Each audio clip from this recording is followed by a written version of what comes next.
Good morning, everybody, and welcome to Chassidus in the morning, which is HaTefila. As we keep on trucking away beautifully, we get to learn in this beautiful weather outside in Florida. When it's not too hot, not too cold, not too humid, and no bugs. Just summarizing my week. Yeah. Okay. Excuse my lack of glasses. Mitzvah Hashem tomorrow. I already have them. So we're up to chapter 4. So we end off saying in chapter 3, basically it was a whole brackets, and essentially talking about different ways that people daven. And the idea, I think the central message, take-home message is that when we daven, just focus on the words. What do they mean? And how can I relate to those words? That I'm davening, I'm not just saying some random things, but I'm actually speaking to God. And feel that way, and feel that I'm talking to God when I'm davening. Together with that is an aspect of also learning Chassidus, and the way we learn Chassidus, and this is what we're going to discuss today about learning Chassidus and how to really learn. We've discussed a little bit throughout this whole shir, and we're going to discuss it again in a little more detail. And that's chapter 4. Let's see. So chapter 4, page 48 on the top. True avodah, intense absorption. So here the Rebbe defines the meaning of his beinunus, which is meditation. An intense bond to the subject one is meditating, which should cause excitement to the heart. So the ultimate, people think very much Chabad is all about intellect. Chabad is chacham v'nadas, it's wisdom, understanding, knowledge. It's very mind type of thing, and emotion is more like other chassidim. But ultimately, Chabad is not lack of emotions; it's emotions produced from intellect, and meaning something you understand and you have and you connect to it is much deeper than something you don't understand. You connect and you try to connect to it. The more you understand, it's like, to use a bad example, when I was a kid, I used to be very much into playing sport. I used to play soccer, and my mother's from Brazil, so we would watch, let's say, Brazilian games, and when they would do something, they'd miss a goal or something, so my mom would curse them out, and I'd always think to myself, you don't know how hard that was to do. It wasn't easy. What do you curse them out? They should have done better. That's difficult. And I always felt like she doesn't appreciate what she's watching because she doesn't play. And it's the same thing. The Chabad Chassidus is meant to give us true emotions, through our understanding of a subject, aka God. When we think about God, it's not just I should get emotional about God, but I should think about God, understand God, and through that understanding, that should bring true an emotion, and that's how it's meant to be. It's an important factor because, like we see in the Rashab, which is his Chassidus is very deep and very high levels, so to speak. But it's all about, like he's saying here, it's about bringing it to the heart. So true avodah, however, requires exertion in prayer, spiritual and physical toil. A person must strain mentally with great concentration and profound attachment, with intense focus on the concept at hand. So you have to think about what you're learning, not what you're learning, what you've learned. Think about it in sit down and really spend time thinking about it, focused, not with your phone buzzing. To elucidate and meditate upon a concept extensively and all of its details, and to familiarize himself with the subject by employing explanation that he knows from before or that he originates at the time. All requires much time, an hour or more. So of course, we'd love to spend an hour, and we should, but if for whatever you don't have, don't just chuck out the whole baby with the bathwater, so to speak. But what he's saying is, you have to think about it in your terms. See how he says it? He says it beautifully. He goes, by employing explanations that he knows from before or that he originates at the time. So you learn something, say, so what does that mean? What does it mean to me? What is an example in my life that I can apply this to? And that's a beautiful one. It's like, you learn the subject and that you got to speak to the Nefesh Bahamis in the way that he understands. So then you say to yourself, when does my Nefesh Bahamis speak? And how do I convince him to want to come and learn Chassidus, like we talked about a while ago? It's like eating a Danish to come. If the Danish don't get you to come, you say, hey, let's go get a Danish and go learn Chassidus. Why not? Danish is there to help the Nefesh Bahamis come along. But he's saying that you take it and you have to think about what you've learned.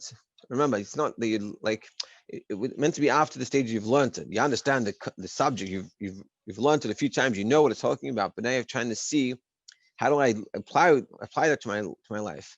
And he's saying you have to you have to detail it. All this should not be as when one merely studies. You see, it shouldn't be like when you're learning. Rather, one should connect his inner core to the essence of the concept's theme that he comprehends. And it is this that enables the person to understand the concept's multitude of details to a greater degree than he had beforehand when he had just first studied the subject. So first you're learning just to understand what we're talking about. Like, let me get a picture of what's the situation. Then I can go back and like really analyze it and connect with it and try to see how it works with my life, my situation. Many new ideas will occur to him on how to bring the contemplative subject near to himself. You'll figure out in a lot of ways when you spend the time how to bring it into yourself, meaning how to actually apply it to yourself. You'll understand every detail of the concept and the concept as a whole much more profoundly. We'll skip the brackets, so that the matter will be assimilated and well settled in his mind, and the light will radiate openly and palpably in his mind. So when you learn it in this way, meaning not necessarily learning it, but when you're thinking about it in this way, that how to apply to you, so suddenly everything becomes much more richer, because it's but you're connected to it. And like Bjorn Walter said, you have to give him a shalom from your life. Why? Because that's how you connect to it. So Maimon is talking about different worlds in HaTefila, and you don't think that's anything got to do with you, so it's boring. It's not interesting. And even if you will put in the effort to learn it, but like he said in the beginning, he goes, we've sort of settled ourselves for not understanding things and just like sort of say, yeah, whatever. But like, it's not the point. We went to understand these things. When we're learning, we went to see. So it might be the first time you just read through it just to get a concept of where we're holding, what's going on, so to speak, get the map, But afterwards, you have to learn it again a few times. Make sure you know it well, and then you have to say, what does that mean to me? How am I meant to understand this? And it could be you have to choose my mind that are a little bit more easier to understand. And I'm sure the Heritage series should be done in a place where we can understand it. So it could be reading that a few times, especially as in English, which we had to, and then sit and say, well, what does that mean to me? What can I take from this? And that's what he's talking about. And also what he's saying here is that when you do that, you connect to it so much more because it's connected to you, and then you want to understand it better, and you want to see. So one sec. So what is the Maimon saying I should be doing in this situation, and how could I be doing it differently? Let's go in the brackets. For concentrating upon the subject's nucleus cause a resultant revelation of the concept's details. When you're thinking about the core of what the Maimon is saying, so then you get all those revelations that come from that. The intent is not the essential point of the cognitive process. It's not about the concept of just like the intellectual aspect of it, but it's like, what are we actually trying to say here? But the essence of the matter being comprehended, meaning it's not about the process or like, wow, it's so cool that the Rebbe Rashab said that Atzilus really goes into Bria. Instead of going to Yitzirah, it skips all the way to Asiyah. And that's not what we're talking about. Like, you have to understand that, but he's saying that's not what you're getting excited about. So what does that actually mean? It's not the cognitive process, but it's the concept. What are we trying to say then?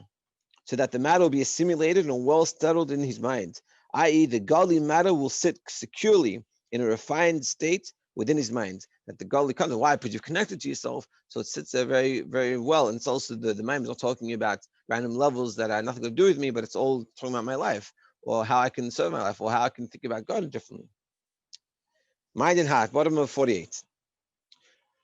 Mind, heart through Das. And then we talked about the first class. Das is sort of this key at understanding that, and when you start to understand what Das means from experience, you'll change it. But Das, like we said, just to recap, Das is that you take an intellectual idea, that you understand it well, but you connect to it emotionally. You bring it into an emotion that you understand. And this is sort of the process of what we're trying to do. Chacham bin Das. So this is meant to be that we learn the subject, we understand it well through his brainless, and we have a das. We connect, we feel it emotionally. It's not just intellectual. Just like we feel emotional about a song, let's say, you watch a Lavdil movie, and it's like an emotional movie, and you get all connected. When we learn a maimon, we should have the same type of feeling, hopefully even better. From the mind, the light is then drawn to the heart so that the light is engraved and sensed within it, i.e., the heart hears and senses the godly matter that is grasped in the brain. See what he's saying? That the heart hears. I mean, the heart doesn't literally hear, but he's saying you feel it. It's like you're connected to it. It's a whole different experience. It's engraved. This occurs through the intellect's faculty of das, which extends also into the heart. Yeah, das is the connector between the brain and the heart. It's an intellect, but it's the intellect bringing into the heart the emotions, falling into the emotive attributes of chesed and gevurah, which is bringing to the emotions of chesed and gevurah that correspond to love and fear. But when the godly matter shines manifestly within the mind, because when it's shining in your mind, the mind is animated by the godliness with either love or fear, depending upon the manner of his comprehension and reflection, as mentioned, whatever you're thinking about, whether it's a thing that brings out to love or brings it to fear. This is what you're thinking about. So this is an excitation of the emotions within the mind, but this is still in the mind, which is an intellectual excitation. So you're excited in a love or at all of God, but it's very intellectual. It's not emotional. The heart is then also drawn after the mind, but the heart comes after that because you did it right. For the intellect possesses the power of attraction, the faculty of das. Das attracts it, brings the heart to connect, that draws the heart, so that the heart too is excited by the arousal of the mind. So the mind brings it to the heart. And ultimately, the Chassidus Chabad is about the heart, but it's the heart coming through the mind, through the learning the subject, understanding the subject, and connecting to it. You're emotionally changed. You should have a fiery, passionate Judaism. Chabad Judaism is not cold intellect. It's a fiery emotion coming from the cold intellect. So this happens, however, only when the light radiates very extensively within the mind, when it is actually manifest, and when it is actually absorbed and internalized. But it has to be, you have to put in the effort to get it. Consequently, the excitement in the mind is also an inward one. So then what happens in the mind, when you do put in the effort, so in the mind-wise, it's not an external going wild, running around, jumping up and down, but it's within you. Then the heart is truly drawn and serves as a medium to bring the light to be sensed in the heart, so that it is awakened thereby to a manifest love affair. And that will bring it out into the heart, and then you'll have this manifest love affair, and you'll feel emotions to God. When you think about godliness, you feel emotions just like you feel for that song, or whatever it is that gets you going emotionally, you'll feel that when you're learning. This is not the case when the light in the mind is only peripheral. So now we're going to contrast in the bottom of 50. Let me check the time.